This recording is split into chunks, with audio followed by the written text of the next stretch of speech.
Depois dessa entrevista, claro, ele negou ter chamado o Lula de ladrão, protagonizando a manchete. Depois de ter chamado o Lula de ladrão, Ciro nega ter chamado o Lula de ladrão. Hoje Ciro tem 8% do voto, sim, uma fatia menor do eleitorado do que ele teve na sua primeira candidatura à presidência. Afinal, em 98 ele teve cerca de 11%, em 2002 ele teve cerca de 12%, em 2018, 12,5%. Está sempre em volta do 12% e por isso talvez tenha acabado no PDT.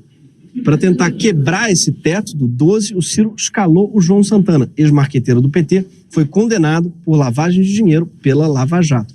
Apesar disso, Ciro afirma com cada vez mais convicção que foi o petismo que criou as condições para a ascensão de Bolsonaro. E, ao mesmo tempo, está dialogando justo com os dirigentes do PSL, do DEM e da direita brasileira, que ainda não decidiu se vai de Bolsonaro no primeiro turno. Então ele está ali na rebarba do Bolsonaro, no rebote, tentando pegar alguma bola que sobre da extrema-direita. Enquanto isso, muitos ciristas afirmam que a ambição de Ciro segue sendo disputar com Lula o segundo turno, o que seria mesmo muito melhor do que ter que escolher entre Lula e Bolsonaro. Mas, vamos falar sério?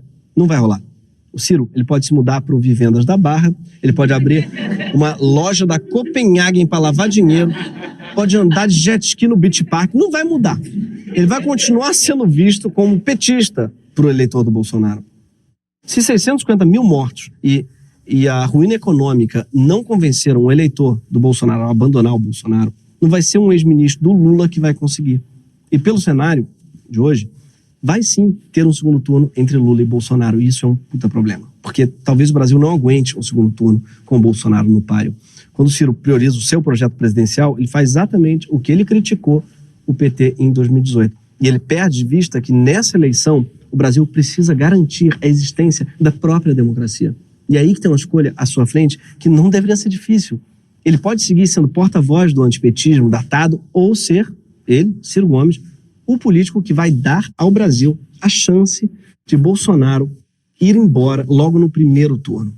Sim, a essa altura já está bem claro que Bolsonaro não vai aceitar um resultado eleitoral em que ele não saia vencedor. E o Bolsonaro não está sozinho.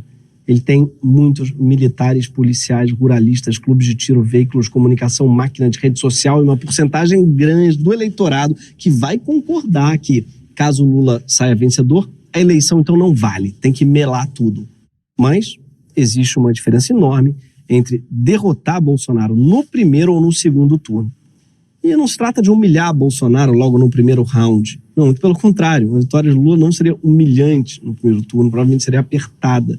Seria pouco mais de 50% dos votos. Não é isso.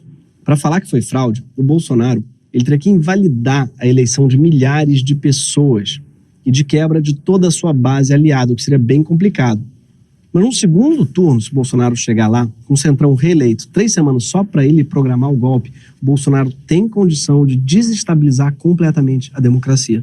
Infelizmente, o Ciro já disse, mais uma vez, que não tem conversa. Mas o cirista, ao contrário disso, ele tem a chave para salvar o Brasil dessa tragédia. Sim, porque o Ciro tem 8% de eleitores animados, militantes comprometidos com a democracia.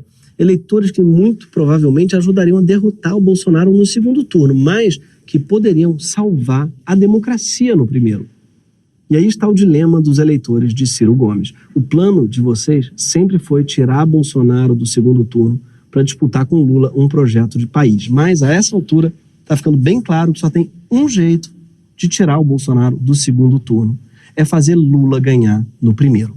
E aí sim, uma vez salva a democracia, a gente conseguir ter chance de fazer pressão para quem sabe avançar aquilo que o Ciro tem de melhor, que é o Projeto Nacional de Desenvolvimento. E forçar que Lula comece a fazer o que o PT nunca fez enquanto esteve por mais de 12 anos no poder.